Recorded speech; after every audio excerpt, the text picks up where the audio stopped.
नमस्कार, आपका और आपके समस्त परिवार का मेरे चैनल में हार्दिक स्वागत है। आज 13 दिसंबर है। आज शुक्र प्रदोष है। आज उदयात की शुक्र प्रदोष है और आज मैं आपको बताऊंगी कैसे सरल तरीके से आप शुक्रवार के दिन प्रदोष की पूजा कर सकते हैं। देखिए, ये स्फटिक के शिवलिंग है। ये पीला चंदन लगा के रखा है इसलिए ऐसा हो गया है। ये देखिए, ये स्फटिक की शिवलिंग है और आज मैं उसको बताऊंगी ऐसे आप सफ़ेद शिवलिंग की आप पूजा कीजिए। ये देखिए, ये सफ़ेद शिवलिंग है, इसकी हम पूजा करते हैं शुक्र प्रदोष 13 दिसंबर उदयात की शुक्र प्रदोष है। और इस तरह के स्फटिक के शिवलिंग की मैं पूजा करूंगी बहुत सरल तरीके से।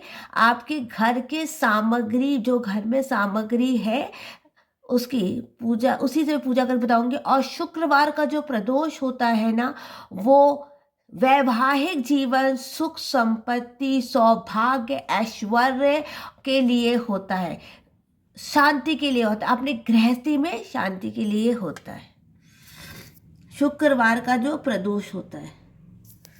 अब मैं आपको सरल तरीके से पूजा करके बता रही हूँ। पहले देखिए, ये जो है, ये स्फटिक के शिवलिंग को हम ऐसे रखेंगे और फिर इसको जल से कच्चा जल से नहलाएंगे। हाथ में चावल लेंगे और संकल्प करेंगे कि आज मैं शुक्र प्रदोष की पूजा कर रही हूँ। अपने पूरा परिवार का नाम लेंगे। अगर आप वैवाहित है तो अपने पति का गोत्र बोलेंगे, अगर आप विवाहित नहीं है तो अपने पिताजी का गोत्र बोलेंगे और ये चावल आप यहीं पर डाल देंगे। शुक्र प्रदोष की पूजा बहुत सारे घर की सामग्री के साथ में बहुत सरल तरीके से आपको आज शुक्र प्रदोष की पूजा बता रही हूँ। उसके बाद देखिए, सबसे ज़्यादा ज़रूरी होता है ये पंचामृत। ये जो पंचामृत हम बनाते हैं, शहद, घी, दूध, दही का, ये शुक्र प्रदोष में सबसे ज़्यादा ज़रूरी होता है। ये पूजा आप सुबह भी कर सकते हैं, ये पूजा आप शाम को भी कर सकते हैं। प्रदोष काल जब सूर्य अस्त होता है, और सूर्य अस्त और अंधेरा होने की एकदम तो सायकाल गोधूली बेला, उसमें भी आप पंचामृत कर सकते हैं। अगर आप फलाहार और व्रत नहीं कर सकते हैं तो सिर्फ स्वास्तिक भोजन खाकर या दोबारा स्नान करके आप प्रदोष का व्रत कर सकते हैं। इससे पहले हम स्नान कराएंगे। नागेंद्र हारा त्रिलोचनाय भस्मांगरागा महेश्वराय नित्याय शुद्धाय दिगंबराय तस्मै नकारा नमः शिवाय नमः शिवाय नमः शिवाय। और इस तरह हम शुक्र प्रदोष की पूजा करेंगे। और ये जो घी है, ये भगवान को हम लगाएंगे। अच्छी तरह से हम भगवान को ये घी लगा देंगे।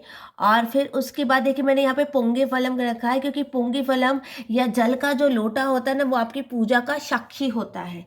ये आपकी पूजा का साक्षी होता है। उसके बाद फिर हम भगवान को स्नान कराएंगे। इसको कहते हैं शुद्ध स्नान। पंचामृत के बाद फिर से हम भगवान को शुद्ध स्नान कराएंगे। नमः शिवाय नमः शिवाय, महादेवाय से नमः, पार्वती बल्लभाय नमः, पार्वती बल्लभाय नमः, सोमशेखराय नमः, सोमेश्वराय नमः, पार्वती बल्लभाय नमः, सोमशेखराय नमः, सोमेश्वराय नमः।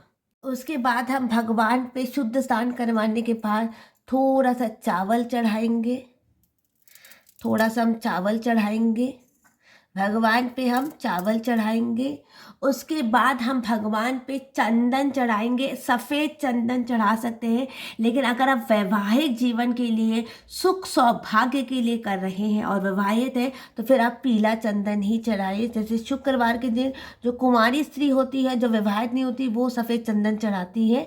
गोपी चंदन भी चढ़ा सकते हैं, आप पीला चंदन चढ़ाए। सुख सौभाग्य ऐश्वर्य के लिए, अपनी वैवाहिक जीवन में शांति रहे, सुख सौभाग्य समृद्धि बने रहे, उसके लिए ये शुक्रवार का व्रत होता है। शुक्रवार का व्रत, शुक्र प्रदोष का व्रत, सायकाल जो प्रदोष काल में हम जो पूजा करते हैं, वो सुख सौभाग्य और ऐश्वर्य के लिए होती है। इसके बाद हम भगवान को जनोई चढ़ाएंगे। आपको हो तो आप कलावा भी चढ़ा सकते हैं।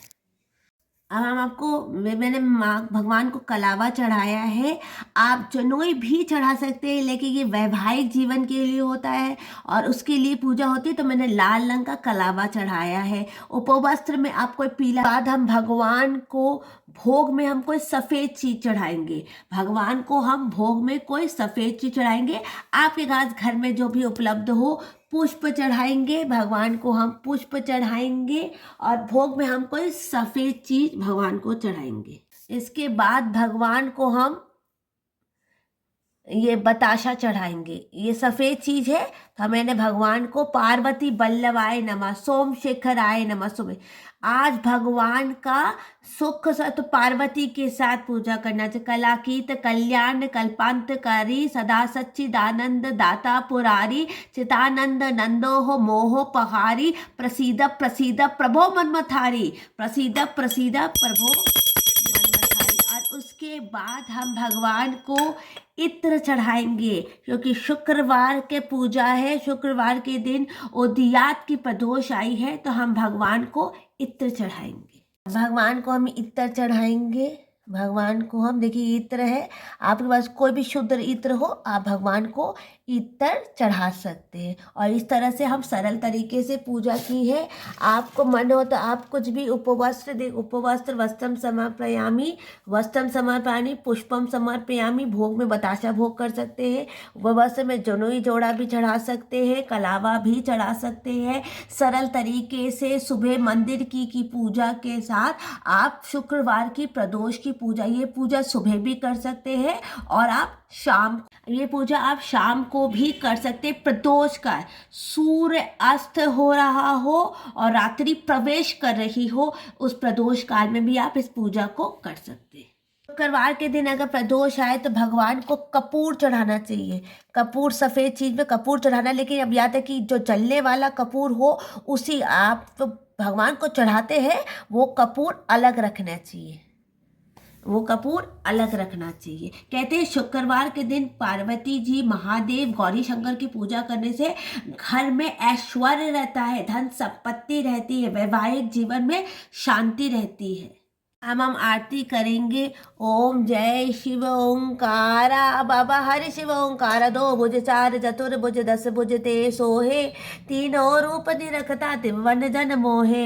अक्षमाला मुंडमाला मुंडमाला धारी, चंदन भगवत लोचन भाले शुभकारी। श्वेतांबर पीतांबर वागंबर अंगे, ब्रह्मादिक शनकादिक भूतादिक संगे। कर के मांड कमंडल चक्र चिचुल धरता, जग करता जग भरता जग पालन कर। लक्ष्मी वर गायत्री पार्वती संगे, अर्धंगे गायत्री शिव गौरी गंगे। आप सभी को शुक्र प्रदोष की शुभकामनाएं। आप सभी की मनोकामना पूर्ण हो, आपके वैवाहिक जीवन में शांति रहे और शुक्र प्रदोष की आपको शुभकामनाएं। जय श्री कृष्णा, राधे राधे। इस वीडियो को यहीं पर मैं एंड कर रही हूँ। कृपा करके मेरे चैनल को लाइक कर दे, सब्सक्राइब कर दे। जय श्री कृष्णा, राधे राधे।